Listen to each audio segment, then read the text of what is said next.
வணக்கம். Legal today நேயர்களுக்கு அன்பும் மரியாதையும் கலந்த வணக்கம். எதுக்குறா மரியாதை கொடுக்குறேன்னு நினைக்காதீங்க.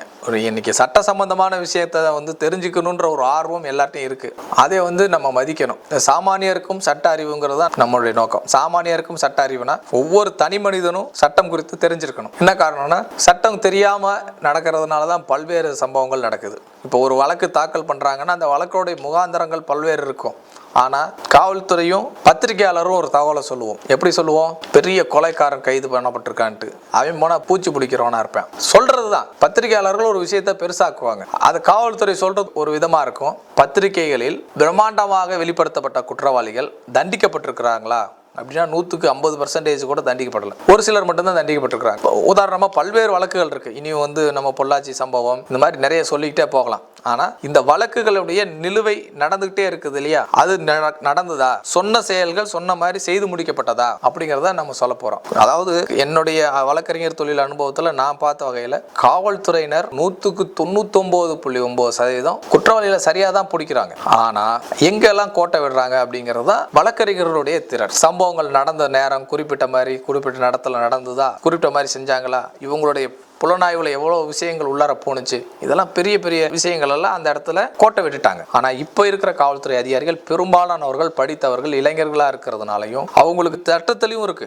ஏன்னா ஒரு 10 வருஷத்துக்கு முன்னாடி இருந்த தெளிவும் இப்ப இருக்கிற தெளிவும் அருமையான சட்ட தெளிவோட தான் காவல்துறையினர் நடக்கிறாங்க. சிறந்த முறையில காவல்துறை நடக்குதுங்கிறதுக்கு பல்வேறு உதாரணங்கள் சொல்ல முடியும். அதாவது இந்தியாவில் எங்க வேணாலும் தப்பு பண்ணிட்டு அவனெல்லாம் எந்த காவல்துறை கைது பண்ணாது. தமிழ்நாட்டுக்குள்ளார ஒரு 7.5 பண்ணிட்டான்னு வச்சுக்கோங்களேன், அவனை போய் ராஜஸ்தானா இருந்தாலும் தூக்கிட்டு வந்துருவாங்க, நேபாளமா இருந்தாலும் தூக்கிட்டு வந்துருவாங்க, பங்களாதேஷ்ல இருந்தாலும் போய் கூட்டிட்டு வந்துடுறாங்க. ஆனா இங்க அந்த குற்றவாளிகள் தண்டிக்கப்படுறானா, சட்டம் தண்டிக்க வைக்குதா அப்படின்னா அந்த இடத்துல தான் வழக்கறிஞர்களுடைய வாதமும் சம்பவம் நடந்த கோர்வையாக நிரூபிக்கப்படக்கூடிய சங்கதிகள்னாலையும் விடுதலை ஆயிடுறாங்க. இந்த நிரூபிக்கப்படக்கூடிய சங்கதிகள் ஏன் நடக்கல, இதுதான் நம்ம தொடர்ந்து பேச போறோம். பல்வேறு சட்ட விளக்கங்கள். எல்லாருக்கும் சட்டம் தெரியணும், சட்டங்களை படிச்சு கொடுக்கணும். அதாவது போக்குவரத்து விதிமுறைகளை மீறுறாங்க. இப்ப பாருங்க, புதுசா ஒரு சட்டம், ஸ்டிக்கர் ஒட்டக்கூடாது.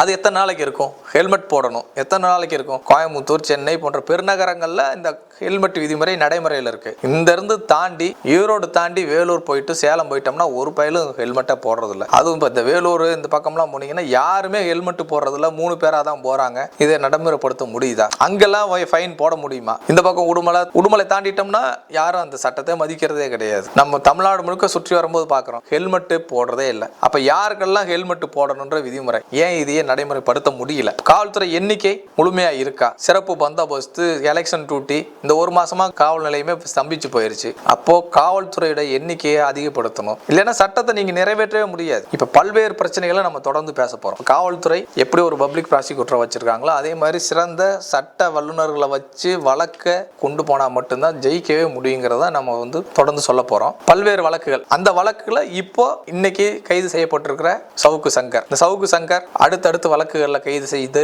சிறையில் வைக்க போறாங்க. தொடர்ந்து அவர் சிறையில் ஒரு ஆண்டுகள் இருப்பாரு. இப்ப பல்வேறு விளக்கங்கள் அந்த சட்டத்துல அவருடைய வழக்குல நமக்கு தேவைப்படுது. இந்த வழக்குடைய சட்ட விளக்கங்களை கொடுக்கக்கூடிய தகுதி யாருக்கு இருக்கு?